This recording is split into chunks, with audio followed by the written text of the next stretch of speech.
Paris, 1921. Nasce Edgar Naum. Com 10 anos, perde sua mãe, Luna. Essa perda o marcará por toda a vida. Já na infância, interessa-se por literatura e cinema, o que vai exercer forte influência em sua obra. Durante a Segunda Guerra Mundial, Edgar interrompe seus exames na Sorbonne e engaja-se na resistência francesa. Nesse período, substitui o sobrenome judaico Naum por Morin. Após a guerra, trabalha como redator em jornais ligados ao Partido Comunista Francês. Começam então seus primeiros atritos com os comunistas por sua postura crítica. Já sem emprego, é cada vez mais discriminado no Partido Comunista. Edgar Morin vive um exílio interior. Começa a escrever o livro O Homem e a Morte. É na realização desta obra que Morin forma a base de sua cultura transdisciplinar. Geografia humana, etnografia, pré-história, psicologia infantil, psicanálise, história das religiões, ciência das mitologias, história das ideias, filosofia. Começa a trabalhar no Centro Nacional de Pesquisa Científica. Inicia a redação de seu livro Autocrítica, publicado em 1959, onde faz um primeiro balanço de sua vida e da sua participação no meio cultural e político de seu tempo. Faz uma longa viagem pela América Latina, quando fascina-se pelo mundo indígena e pelo mundo afro-brasileiro. Retorna à França, onde publica O Espírito do Tempo. Aprofunda seus estudos na área de biologia e do pensamento cibernético. Em 1968, envolve-se nos movimentos estudantis que começam a eclodir na França. Volta ao Brasil, país pelo qual sente grande afeição, onde é recebido nos aeroportos pelos estudantes em greve. Em 1969, é convidado pelo Instituto Salk a passar um ano na Califórnia. Lá conhece a Revolução Biológica Genética, iniciada com a descoberta da estrutura em dupla hélice da molécula do DNA. Inicia-se nas 3 teorias, que considera interpenetrantes e inseparáveis: a cibernética, a teoria dos sistemas e a teoria da informação. Volta a Paris, onde inicia a constituição de um centro de estudos bioantropológicos e de antropologia fundamental. Nesse processo de reorganização dos princípios do conhecimento, começa a trabalhar uma das obras fundamentais do pensamento complexo, o método. Publica em seguida os livros Introdução ao Pensamento Complexo e Meus Demônios. Em 1997, é convidado pelo governo francês a apresentar um plano de sugestões e propostas, a partir de seu pensamento transdisciplinar, para a reforma do ensino secundário e universitário. Viaja por mais de 30 países, participando de atividades e debates com professores e especialistas das mais diversas áreas sobre questões relativas à educação nas escolas e universidades. Vem diversas vezes ao Brasil, onde encontram-se importantes núcleos de pesquisa e divulgação do pensamento complexo.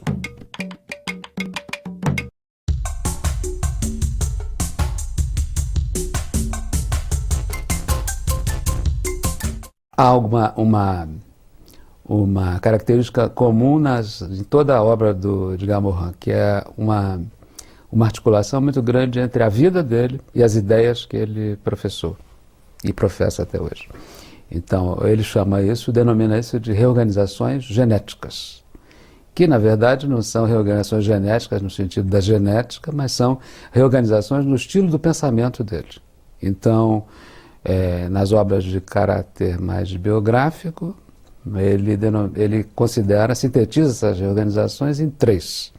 Uma primeira, ocorrida por volta de 1941, logo no período antecedente da guerra. Edgar Morin foi um membro da resistência francesa e ele aprendeu, através dos autores que estudava então, de que as ideias avançam sempre no antagonismo, nas contradições. E isso fez com que ele se dedicasse aos estudos de Hegel e de Marx, principalmente, né? profundo conhecedor do marxismo, e no marxismo ele encontrou essa ideia de que a dialética era uma união de contrários que poderia levar a uma sociedade melhor. O Marx defende uma ideia de um homem genérico. Quer dizer, o que é o homem genérico? É o homem que não separa a natureza da cultura. Essa ideia de homem genérico impregnou muito as ideias futuras do Morin, até hoje, né? A segunda reorganização, quer dizer, o sistema de ideias dele, é uma penetração maior nas ideias do Marx, mas desde que destituído de qualquer forma de prometeísmo. Quer dizer, a ideia de que viria um dia no futuro uma sociedade melhor, embora Morin tenha acreditado nisso, eu acho que a segunda reorganização ela botou esse credo marxista em dúvida, né? Posteriormente, ele vai substituir a palavra dialética pela palavra dialógica, isso nos escritos mais metodológicos. A terceira reorganização ela ocorre dos anos 60 para frente, né? Morin teve uma grande permanência nos Estados Unidos, nessa época, e lá ele entra em contato com 3 formulações teóricas que serão decisivas para a construção dos 5 volumes do método, né? Entra em contato, então, com a teoria da informação, a teoria dos sistemas e a cibernética. Esses serão contatos teóricos que vão mudar, que vão redefinir muito o que ele chama da terceira reorganização e que, de certa maneira, vai preparar o advento da complexidade, quer dizer, a construção das bases, digamos, epistemológicas do pensamento complexo.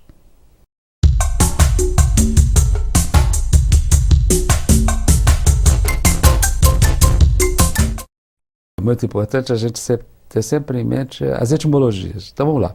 O que quer dizer complexo? Complexo vem do latim, complexus, que tem o seu verbo complectere, que simplesmente quer dizer aquilo que é tecido em conjunto.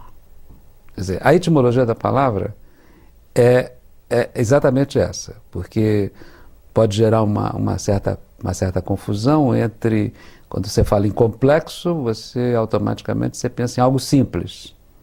Não se trata dessa oposição entre o simples e o complexo, mas trazer a etimologia que traduz bem o espírito do pensamento complexo, quer dizer, aquilo que é tecido junto. O que é tecido junto? Né? A gente aprendeu do século XVII em diante, com a Revolução Iluminista, que o nosso pensamento, as nossas ideias eram conduzidas exclusivamente pela razão. Não foi por acaso que o século XVII foi entendido como o século do racionalismo. Então, o que é a razão? Razão é aquilo que é produto de um cálculo, de você adequar alguns meios a alguns fins. Isso é a razão. Nós todos somos seres racionais, como primatas humanos que somos. Então, somos racionais. Então, aprendemos que somos apenas racionais. Somos sapiens. Hoje, se você disser que você é só sapiens, você está se identificando aos nossos primos, que são os primatas não humanos.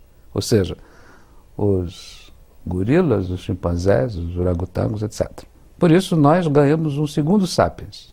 Nós somos homo, do gênero homo, hominídeo, e somos sapiens, sapiens. Bem, uma das primeiras considerações do Morin, que aparece nos primeiros livros, no Enigma do Homem, é a seguinte, que se você se define exclusivamente como sapiens, você está sendo sistemático demais. O que significa isso? Que você é erecto, que você fala, que você desceu das árvores, que você se comunica, você simboliza. Ou seja, você cria representações, constrói representações. Esse é o lado sapiens. Com o segundo sapiens, permanecemos na mesma coisa, sistemáticos demais. O pensamento complexo considera que precisamos adicionar uma outra característica a essa sistematização excessiva, que é o demens. Então, o que é o demens? É aquilo que nós somos, também descomedidos, nós somos loucos, nós somos descontrolados, né? Nós convivemos com a híbris e queremos afastar esse lado, como se ele fosse algo mal, algo que deve ser recalcado. Nós somos, portanto, e isso nos faz muito mal do ponto de vista histórico, não é?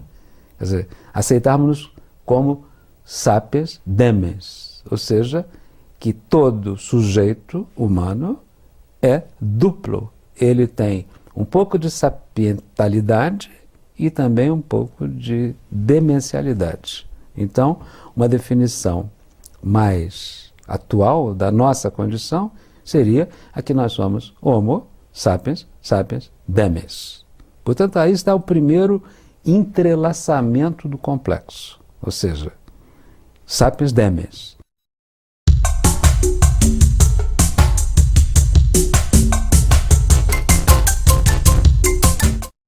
A segunda ideia que está no pensamento complexo são os operadores da complexidade. Operadores, como se fosse um operador de cinema. São três. O primeiro, o operador dialógico e não dialético. Dialógico. O segundo, o operador recursivo, ou da recursividade. E o terceiro, o operador do holograma ou o operador hologramático. O operador dialógico e não dialético envolve a seguinte questão. O que é a dialogia? Dialogia significa você juntar coisas, entrelaçar coisas que aparentemente estão separadas. Por exemplo, a razão e a emoção, o sensível e o inteligível, o real e o imaginário, a razão e os mitos, a razão, a ciência e a arte, as ciências humanas e as ciências da natureza. Tudo isso é dialogizar, ou seja, juntar o que está aparentemente separado. Não tem síntese. O pensamento complexo não é um pensamento de síntese. O segundo, o operador recursivo. Recursividade. O que significa isso? Significa dizer que uma causa, nós aprendemos no velho paradigma de que a causa A gera o efeito B. Né? Que o determinante A gera o determinado B. Alguma coisa que é definida como recursiva significa dizer que a causa produz o efeito que produz a causa. É alguma coisa como se fosse um anel recursivo, um circuito recursivo, melhor dizendo. Um exemplo, nós somos produzidos por uma união biológica de um homem e de uma mulher, portanto somos produto dessa união, e ao mesmo tempo seremos produtores de outras uniões. Então nós somos recursivamente causa e efeito. Esse é o segundo operador. O holograma, ou o princípio, ou o operador hologramático, Dugamon às vezes utiliza essas palavras, princípio, operador, base, no sentido de que são operadores que põem em movimento o pensamento. O que é o operador hologramático? Que quando você vê, você não consegue dissociar parte e todo. Ou seja, a parte está no todo, da mesma forma que o todo está na parte. Então, esses são os três, as três bases que modelizam o pensamento complexo. Então, juntar coisas que estavam separadas, fazer circular a causa e o efeito sobre a causa, e a terceira, a ideia da totalidade. Ou seja, você não consegue dissociar parte e todo. O todo está na parte da mesma maneira que a parte está no todo.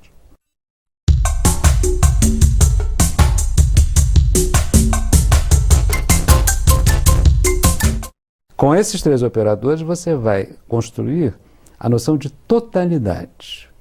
Mas os movimentos dos operadores dizem o seguinte: a totalidade nunca será igual à soma das partes.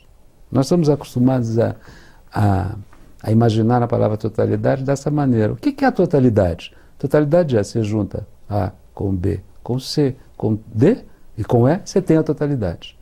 Não. No pensamento complexo, ou no pensamento da complexidade, a totalidade é sempre mais que a soma. Pode eventualmente ser menos que a soma. Porque as totalidades são sempre abertas. Se elas forem totalidades fechadas, elas serão sempre iguais à soma das partes. Então, essa ideia de totalidade como mais e menos que a soma é fundamental no pensamento.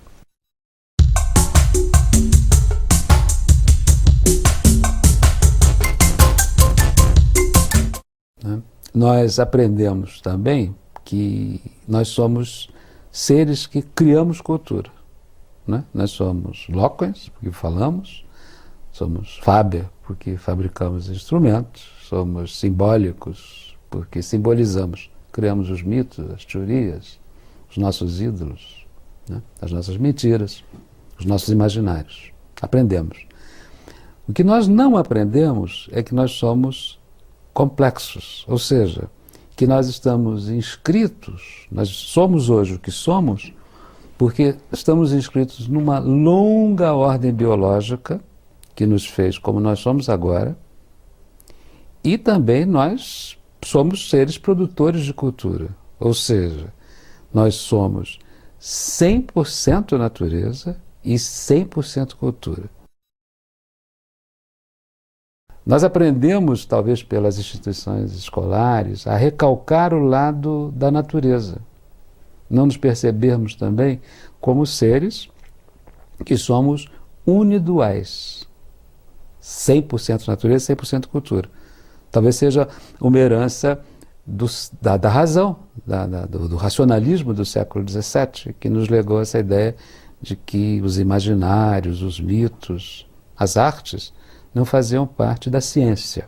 Tudo aquilo que é ciência, ou considerado como científico, era determinado como racional. La connaissance, du point de vue, disons, d'une pensée complexe, n'est pas simplement limitée aux sciences. On trouve dans la littérature, dans la poésie, dans les arts, une connaissance profonde. Même on peut dire que dans le roman, il y a une connaissance plus subtile de ce qu'est des êtres humains que dans les sciences humaines, parce qu'on voit les êtres dans leur subjectivité, dans leur passion, dans leur milieu, etc. Et d'autre part, je pense que nous devons penser que toutes les grandes œuvres des arts comportent une pensée profonde sur la vie, même quand elle n'est pas exprimée dans le langage. Quand vous voyez des visages de Rembrandt, n'est-ce pas, il y a une pensée sur l'âme humaine. Donc, si vous voulez, je crois que on doit briser la séparation entre les arts, les lettres d'un côté et la connaissance scientifique.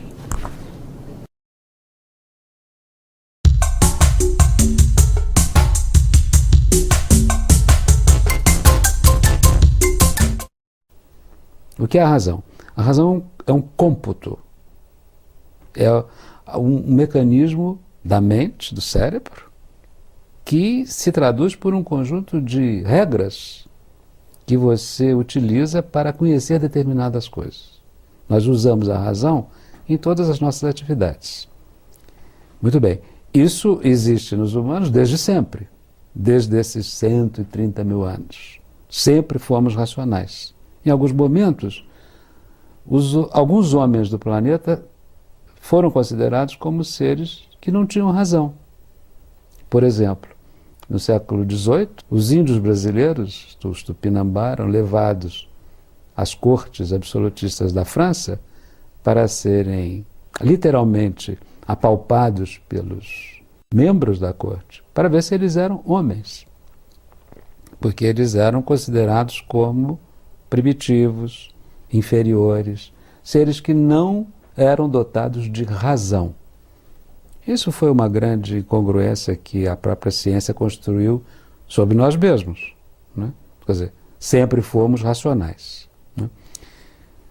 Em decorrência disso, criou-se o racionalismo, ou seja, a ideia de que tudo na vida é guiado pela razão. Então, todos os imaginários presentes no cinema, nas artes, nas literaturas, nos mitos, devem ser afastados como não científicos. Junto com essa noção está a ideia de racionalidade. O que é a racionalidade? É quando você adequa meios a fins. Pouco importa se você minimiza os meios para maximizar fins, ou você faz o contrário, maximiza os meios para minimizar os fins. De qualquer maneira, a racionalidade é sempre isso. É sempre um esforço de adequação entre meios e fins. A racionalização. Esse é o pior efeito da razão. Quando a razão se fecha nela mesma e não quer saber de nada mais que faça parte desses conjuntos imaginários que estão presentes nas artes, na literatura, etc. Então, afasta isso e a razão constrói um ídolo a respeito dela mesma. Ela se considera como a razão ídolo. Então, esses são obstáculos, né, criados à ideia da unidualidade.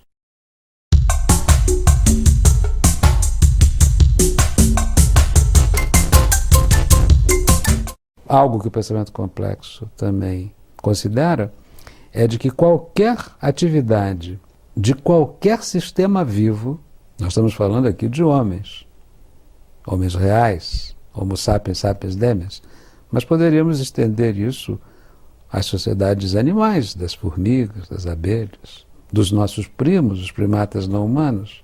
Enfim, qualquer atividade de sistema vivo é guiada por uma tetralogia, tetra, 4, ou seja, envolve relações de ordem, de desordem, de interação e de reorganização.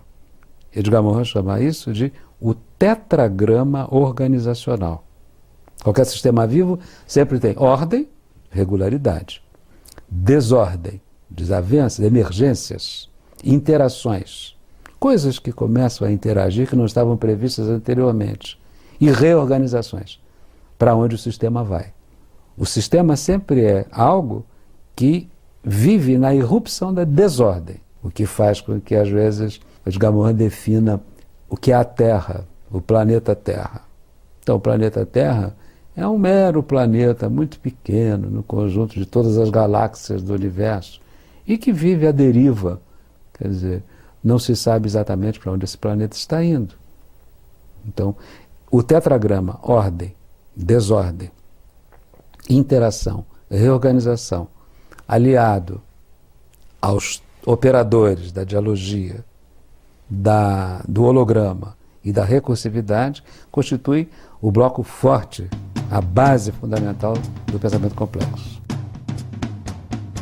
Há uma frase do Marx que o Morin sempre costuma usar como um recurso explicativo. Há uma passagem do Marx nas teses de Feuerbach que diz respeito à noção de educação e à reforma do pensamento. Diz o Marx o seguinte, que qualquer reforma do ensino e da educação deve, antes de mais nada, começar com a reforma dos educadores. Ou seja, o que significa reformar os educadores? Significa reformar o pensamento. O que significa reformar o pensamento? Muito bem. O pensamento, o homem sempre pensou com as mesmas condições, com o mesmo aparato. Por isso não há um pensamento que seja inferior ao outro. Os índios do Brasil não pensam de uma maneira inferior aos urbanoides de São Paulo. Quer dizer, todos nós pensamos com os mesmos recursos, né? Nossa mente é sempre, nosso cérebro é igual, pelo menos enquanto formos sapiens, sapiens demens, né? Mas a razão cartesiana foi atribuída ao Descartes essa frase que talvez seja uma das responsáveis por tudo isso. Disse o Descartes: penso, logo existo, cogito, ergo sum. E mais do que isso, né, a visão cartesiana separou o sujeito que pensa, chamado ego cogitans, da coisa pensada, chamada a res extensa. Com isso introduziu-se uma ruptura entre o sujeito e o objeto. E mais do que isso, a visão cartesiana nos impôs um paradigma. Né?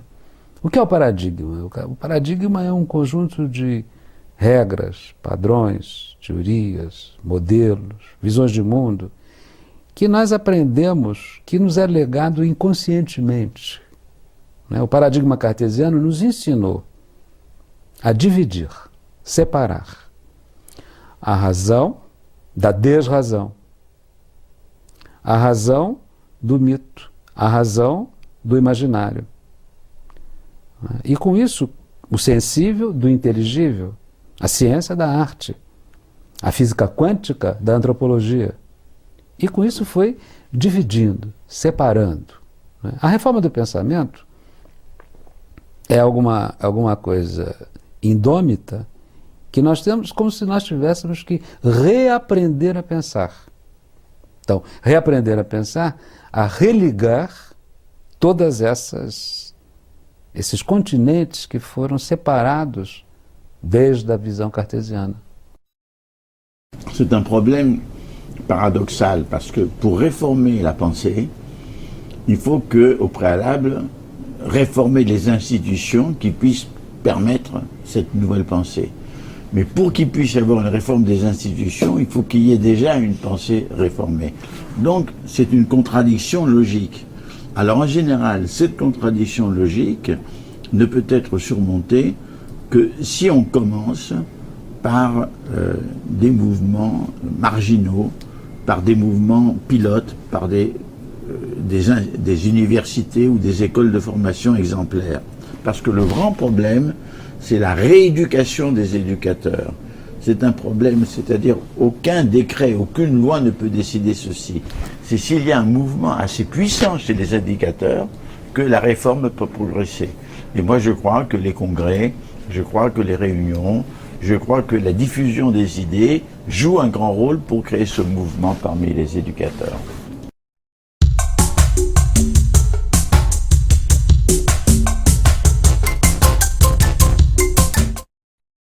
Bon.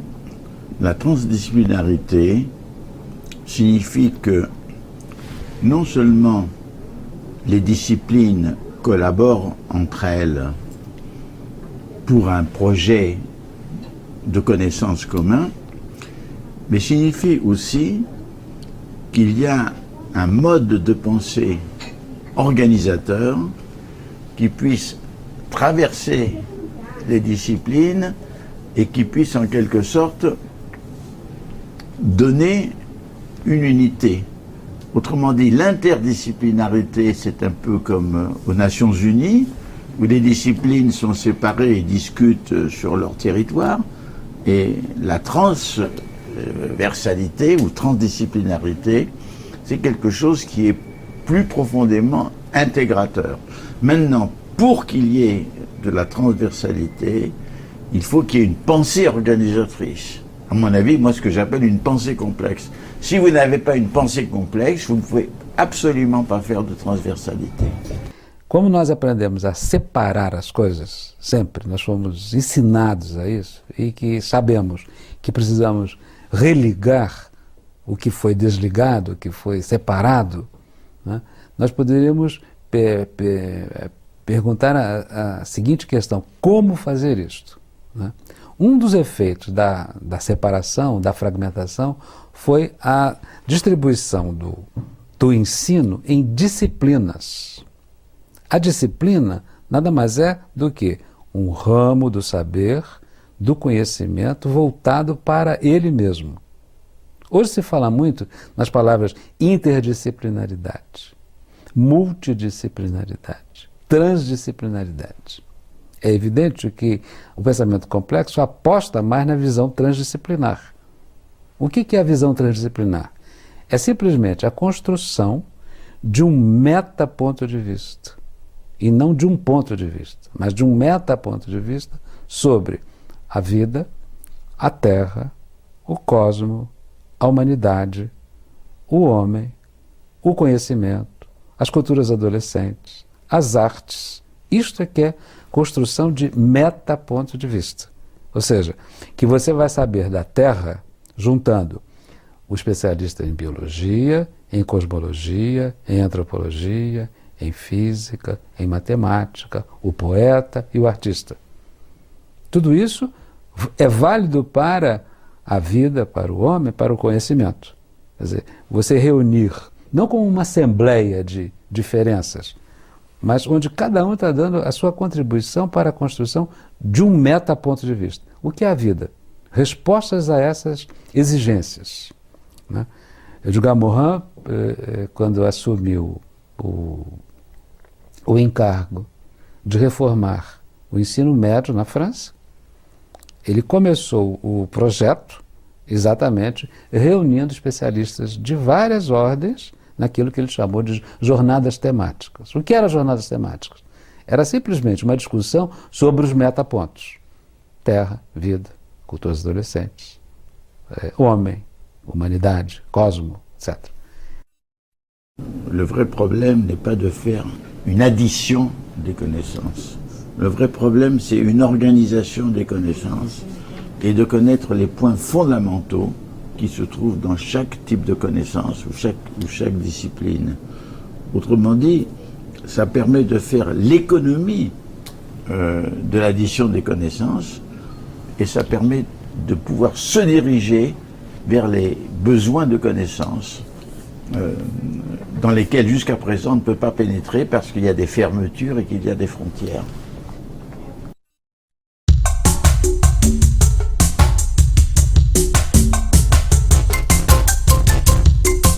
Os 7 saberes não devem ser entendidos como um credo, ou seja, algo a ser aplicado nas escolas. São inspirações, modalidades que excitariam o educador a redefinir a sua posição na escola, na sua relação com os alunos, na sua relação com os currículos, na sua relação com as disciplinas, na sua relação com a avaliação.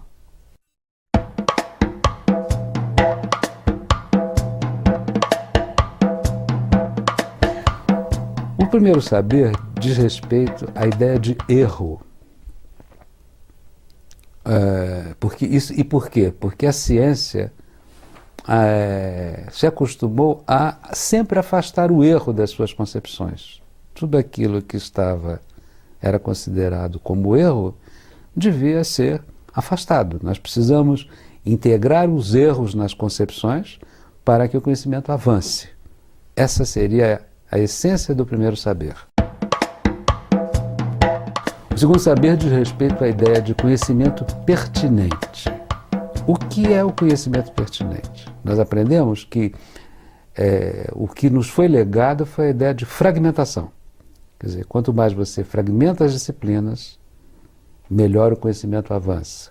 Quanto mais você separa as ciências da natureza das ciências da cultura, melhor. Quer dizer, o conhecimento pertinente vai na contramão dessa ideia. É preciso não aniquilar a ideia da disciplina, mas rearticular a ideia da disciplina em outros contextos. Já há ciências hoje no mundo que o fazem de uma maneira muito interessante. A ecologia, por exemplo. A ecologia é uma ciência que junta áreas de conhecimento as mais variadas. Um ecólogo tem que ser simultaneamente um biólogo, um antropólogo, um filósofo, né? Então, a ideia do conhecimento pertinente seria uma ideia defendida contra a fragmentação. Esse é o segundo saber.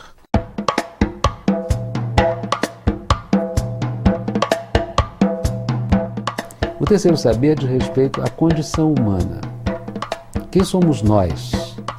Aprendemos que somos só culturais. Precisamos reaprender que somos também naturais, físicos, psíquicos, míticos, imaginários. Então, o terceiro saber diz respeito a esse reaprendizado da nossa própria condição, que está expressa superlativamente na ideia do sapiens demens. O quarto saber diz respeito à identidade terrena, a identidade da terra. O que é a terra? É a nossa terra pátria.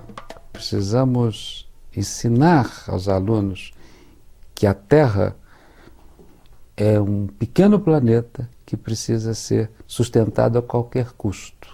A ideia da identidade terrena está ligada à ideia da sustentabilidade. O que significa construir um planeta sustentável? Significa simplesmente, ou complexamente, construir um planeta que seja viável para as futuras gerações.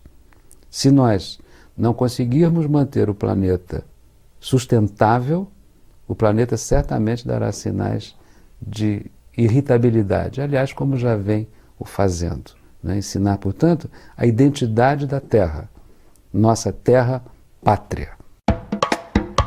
A ciência cartesiana construiu a ideia de que tudo que é científico pertence ao reino da certeza. Em 1927, Werner Heisenberg construiu o seu famoso princípio da incerteza. Por isso ele foi agraciado com o prêmio Nobel, na época. E o que diz o princípio da incerteza? Que um determinado elemento atômico pode se comportar simultaneamente como onda e como partícula. Nós também, os humanos, somos ondas e partículas. Ou melhor dizendo, somos partículas e ondas. Somos partículas enquanto um ser individualizado e somos ondas como seres portadores de muitas multiplicidades.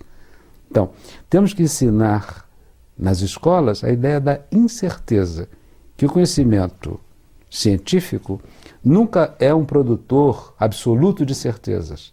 Ele deve, ao contrário, ser crivado pela ideia da incerteza. A incerteza seria aquilo que comandaria o avanço do saber, o avanço da cultura, sem certezas. Seria incorporar essa ideia nos ensinos de química, física, história, geografia, línguas, filosofia, produzir que tudo aquilo que foi criado pelo homem é crivado pela ideia da incerteza.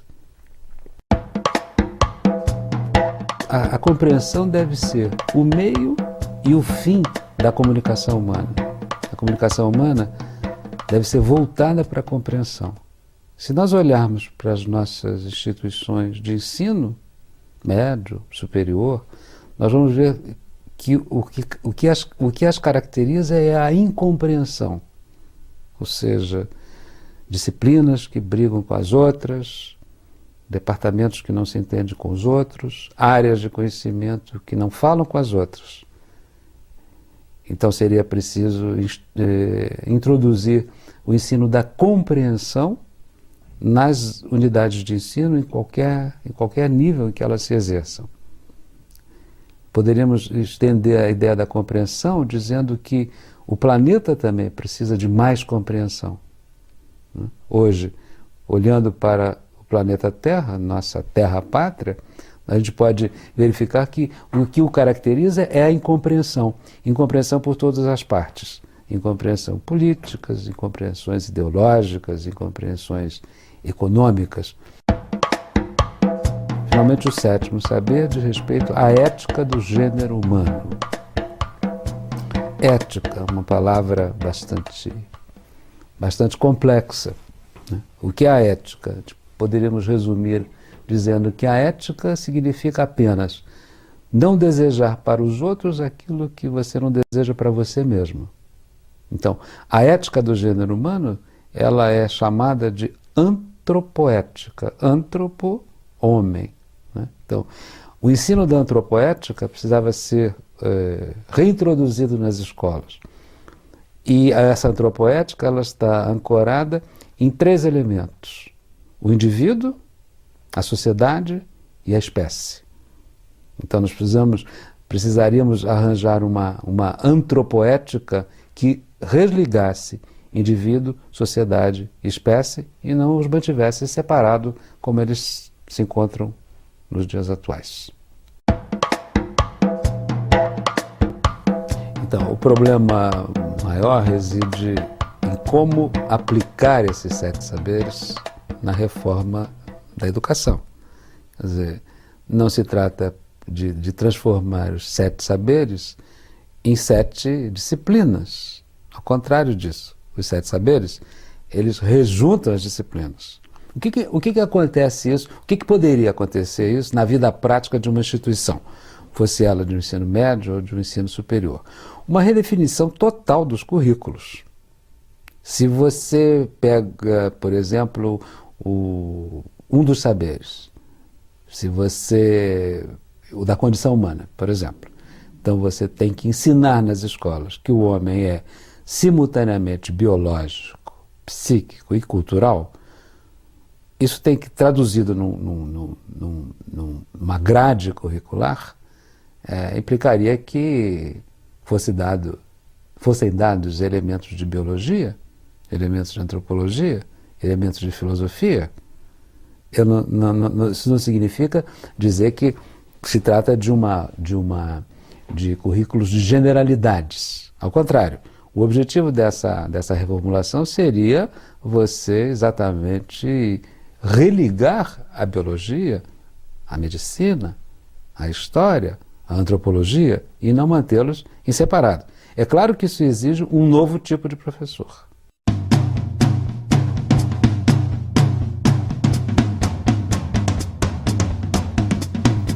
Muitas vezes se pensa que o pensamento complexo é um pensamento contra a disciplina. Não se trata disso. É um pensamento que abre a disciplina a outros campos. Se isso fosse introduzido minimamente nas escolas, certamente a educação iria para outros rumos.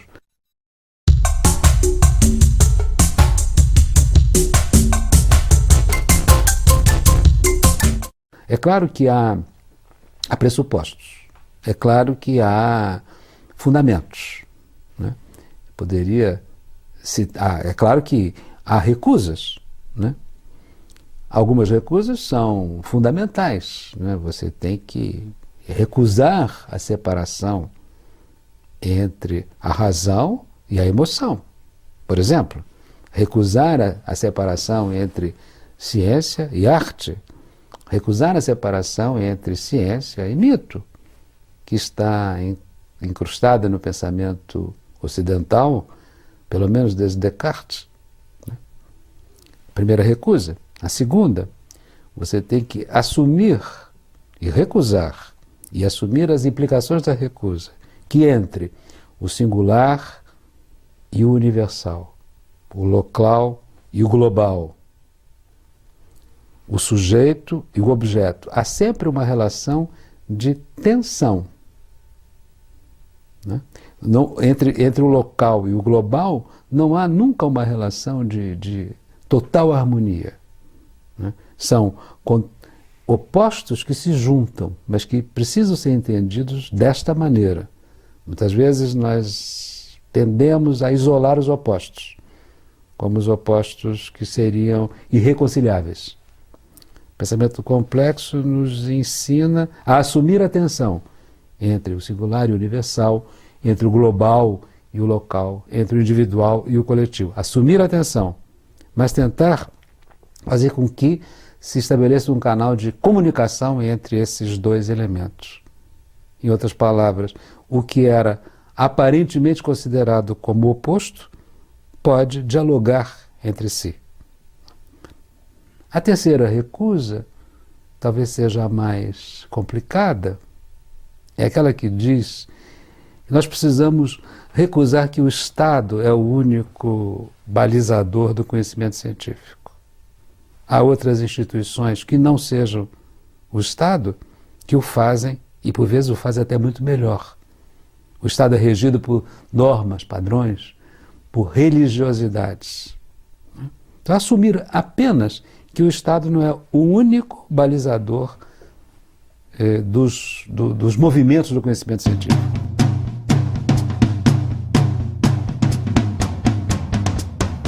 Se você junta essas três modalidades, acopla essas três modalidades aos saberes, você produzirá currículos muito mais criativos.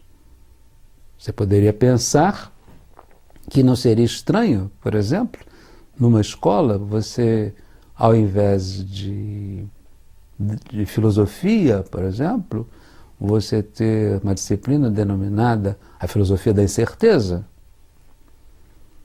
Nada impede que você ensine, tem uma disciplina com o nome Fundamentos da Condição Humana. Nada impede que você tenha uma disciplina que diga Indeterminações da Terra-Pátria.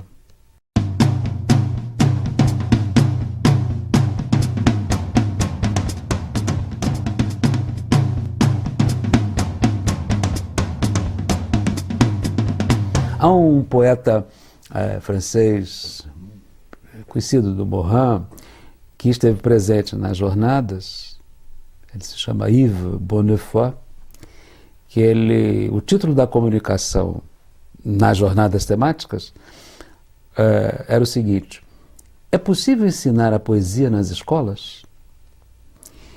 E esse poeta dizia assim, como era importante antigamente quando os indivíduos da geração dele tinham que aprender de cor um poema, porque senão eles não passavam de ano. Aprender de cor um poema não é meramente ficar repetindo o poema feito um papagaio, diz esse poeta. É porque cada vez que você recita um poema de cor, você abre janelas para o mundo. É a mesma maneira que poderíamos dizer a mesma coisa no que diz respeito às línguas. Toda vez que você aprende uma língua nova, você agrega conhecimento, você abre janelas para o mundo, você amplia os acontecimentos, você amplia a tua cosmovisão. Então, construir um currículo multidimensional em todos os níveis, no ensino fundamental, no ensino médio, na universidade, seria a tarefa fundamental que o pensamento complexo obteria se realmente ele fosse assumido como pressuposto por todos. À mon avis, les écoles les plus retardées sont les plus avancées. Pourquoi? Parce qu'elles sont le moins marquées par la fragmentation disciplinaire et la séparation entre les disciplines. Alors que, par exemple, dans d'autres pays où l'enseignement est apparemment plus avancé, eh bien, justement, il y a une réforme de pensée, une réforme de scolarité beaucoup plus nécessaire. Maintenant, je ne peux pas mesurer le degré de retard des écoles brésiliennes par rapport aux écoles françaises. Ce que je connais, c'est en tout cas une très grande bonne volonté d'un très grand nombre d'enseignants brésiliens et beaucoup plus grand que je le trouve en France.